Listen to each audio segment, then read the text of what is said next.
This is the second part of the introduction where we are going to discuss the words Tanach. The words Tanach stands for Torah, Neviyim and Kesuvim.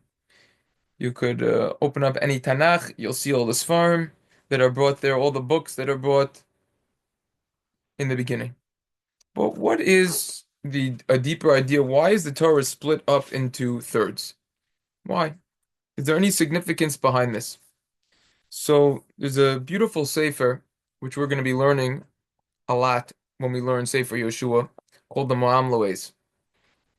The Meom Loez addresses this, and I would like to say that originally it was not in Hebrew or English, and they translated into many, many languages, and sometimes it says a little bit different what it says in the translations. We're going to be using the English and the Hebrew both together.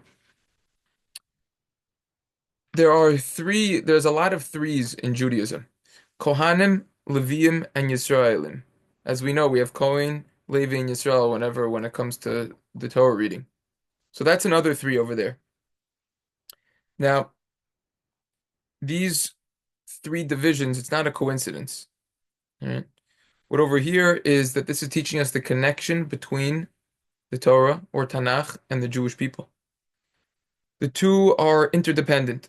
Through the Jewish people, the Torah becomes realized in this world, while simultaneously, the Jewish people itself is protected from the Torah. So we see that there's a connection between the three sections of Torah and the Kohanim, Leviim, and Yisrael. In the Beis Hamikdash, the Holy Temple, it was divided into three areas. Each area was more holy than the one that preceded it. The first was the outer courtyard. That contained the Mizbeach, the altar, on which the korbanos, the sacrifices, were brought. Next was the sanctuary. That's when you had the menorah, the candelabra. That's when you had the ketores, the incense, on the altar. And the table with the showbread, that's what we call the lechem hapanim. And then finally was the kodesh kadashim, the holy of the holies. The only thing in there was the ark. And in the Aron, in this ark, there were tablets from that Moshe received on Har Sinai, that Moshe received on Mount Sinai. Right? The 24 books in Tanach, Sfarim, also correspond to the 24 families of the priests who served in the Beis Hamikdash, in the temple. So those are some threes. And now we're going to see that there's going to be even more threes. A lot more threes, actually. There are three divisions, like we just said in the Torah. The Torah was given to the children of our forefathers. Three. Avraham, Yitzchak, and Yaakov. Through the three children of Amram. Moshe, Aron, and Miriam. Those are the three children of Amram. The Torah was given on the third month, Sivan.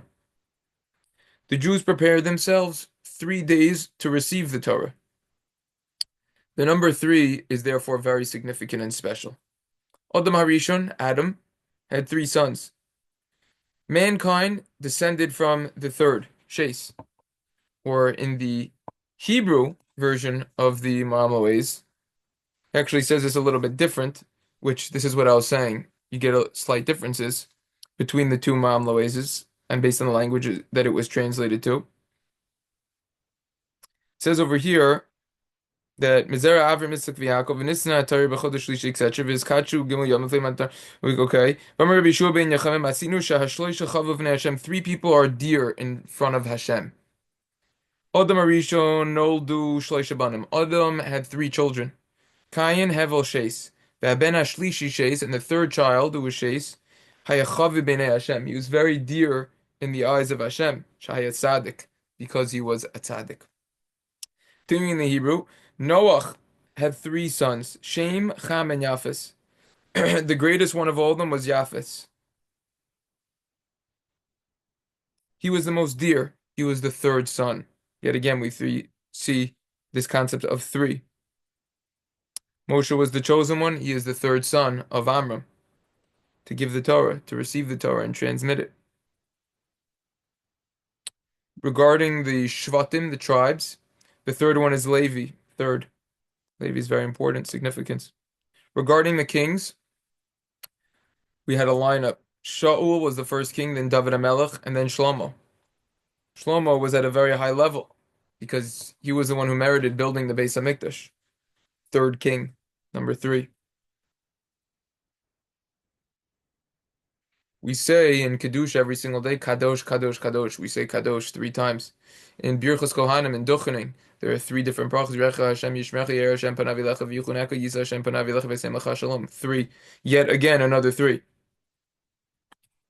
So we see a tremendous amount of 3s over here. There's something called pardes. Pardes stands for pshat, which is the simple interpretation.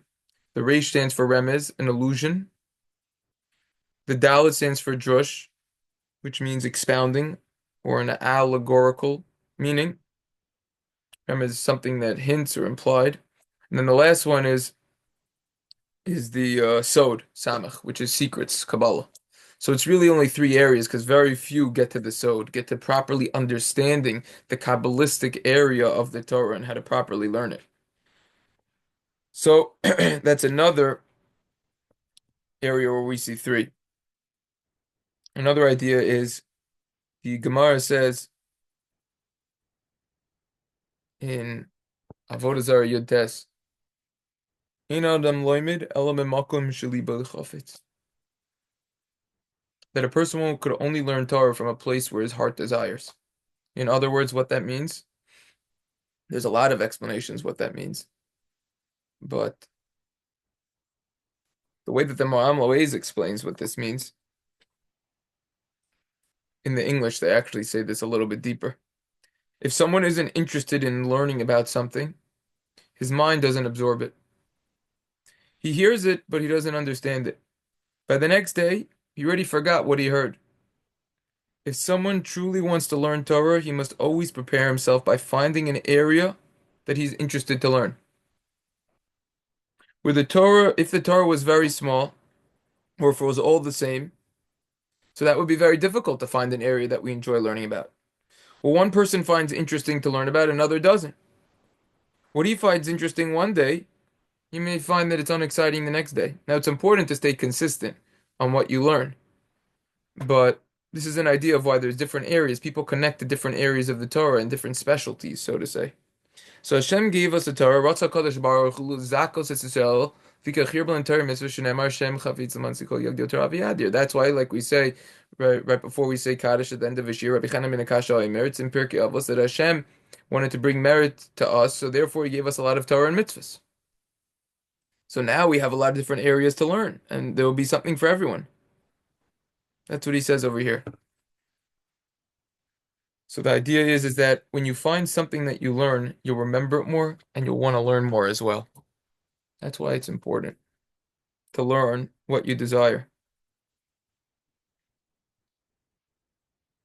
That's the idea over here. To learn what you desire. That's why Hashem gave us 3 sections. Torah, Neviyim, and Kesuvim. They're all different. All these areas are different, but there's something for everyone. Those are a few interesting ideas when it comes to why the Torah is split up into thirds, into 3 sections, Torah, Neviyim, and Kesuvim. There's a lot of more thirds. This is just the approach of the Meom Loez. Stay tuned for the next part when we're going to be discussing an introduction to prophecy. Number 1, what is prophecy? How many prophets were there? Do we have it nowadays? And is there a difference between prophecy, nevuah, and ruach hakodesh? And a lot more to come on the introduction, part 3.